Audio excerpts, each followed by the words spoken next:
Now, of course, the Organization Undoing Tax Abuse has been at the center of the pushback against e-tolls all those many years ago by mobilizing citizens and sometimes other civil society organizations to try push back against e-tolls. Let's bring in now the Chief Executive Officer, Wayne Duvenage, who joins us via our video link for reaction. Wayne, always great to see you. Welcome to the SABC News channel.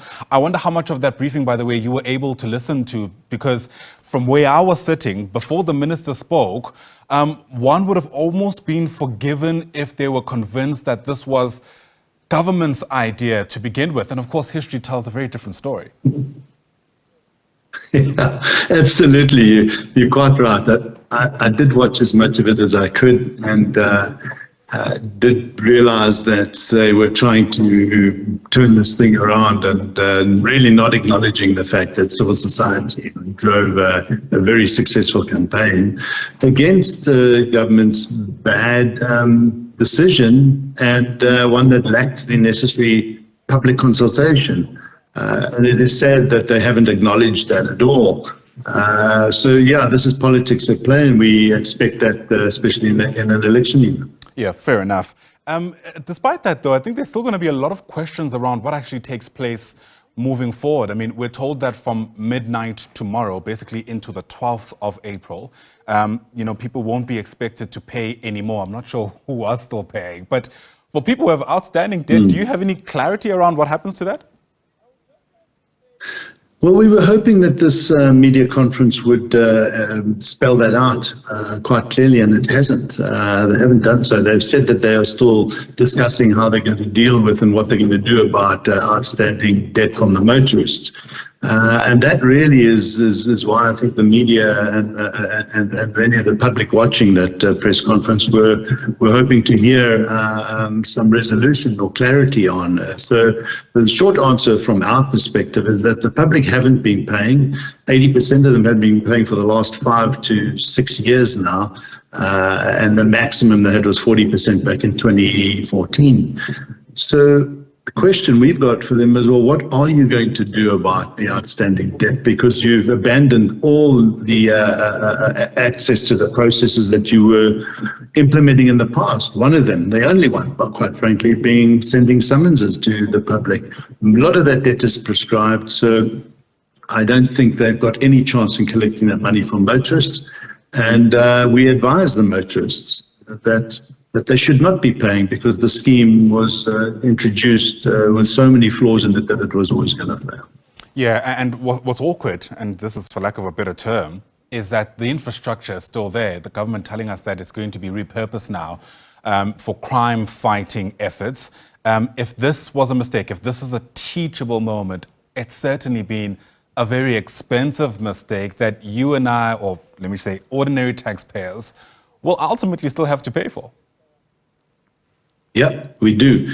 Unfortunately, infrastructure doesn't fall out of the sky, and we're in the hands of government officials and authorities and institutions like Sanral to look after our money. They have not done so. And again, from this press conference, we see no apology to society. The road construction collusion that led to an extra, potentially, we say, 14 billion rand. That is 3 times the amount it should have cost. No acknowledgement of what they did wrong there. The fact that CUPS Trafficom, we were told, won this contract over 5 years at 6.2 billion rand. But in actual fact, they signed the contract at 9.8 billion rand. That to us is corruption. No comment and mention of what the authorities are going to do about that. So we have to sit here and pay and fork out through taxes that could be used for so many good things in this country, and social justice matters is now being wasted by an organization like Sanral, the Department of Transport, who made this decision. And yet none of that is acknowledged by the authorities. And that is a very sad day. Yeah, and again, one is hoping at the very least that lessons are being learned along the way. And, whilst it feels to some extent that this e-toll saga will be behind us, there's still a lot of questions being raised around the OUTA Act. I wonder if you could just distill for us where you reckon we are with that and some of the outstanding issues you as OUTA might still have. Well, the OUTA Act, again, like e-tolls, the courts have ruled that the RTIA can go ahead with R2. Well, that's fine. The problem is exactly with e-tolls is the implementation and the ability to manage this through the administrative cumbersome processes that will exist. We believe that R2 is going to struggle to be implemented on the whole demerit point system and the national traffic fine management processes that they have planned. Already, cities like Cape Town, Swellendam and others have indicated they're not going to be participating in the scheme the way it is set up. So that is the beginning of the end of a big administrative challenge for R2 and RTIA that's looming. So we will watch this space. Again, you can make any laws you want as a government. If you cannot implement your own laws, they are worthless. And that's what's unfolding right now at OUTA. All right, Wayne Duvenage, as always, we appreciate you making time to speak to us. It's an important moment, of course, given what's taken place. And I think one cannot overstate the role that OUTA has played in getting us here. So we really appreciate your time and your speaking to us at the SABC. All right, we'll certainly keep watching the other reaction that continues to come through. But once again, from the 12th of April, so not tomorrow, that's Friday, if my brain is still working, you aren't expected to pay any of your e-tolls anymore, but still a lot of questions around what happens to the debt that has been accumulated so far. Hopefully, the answers will be forthcoming.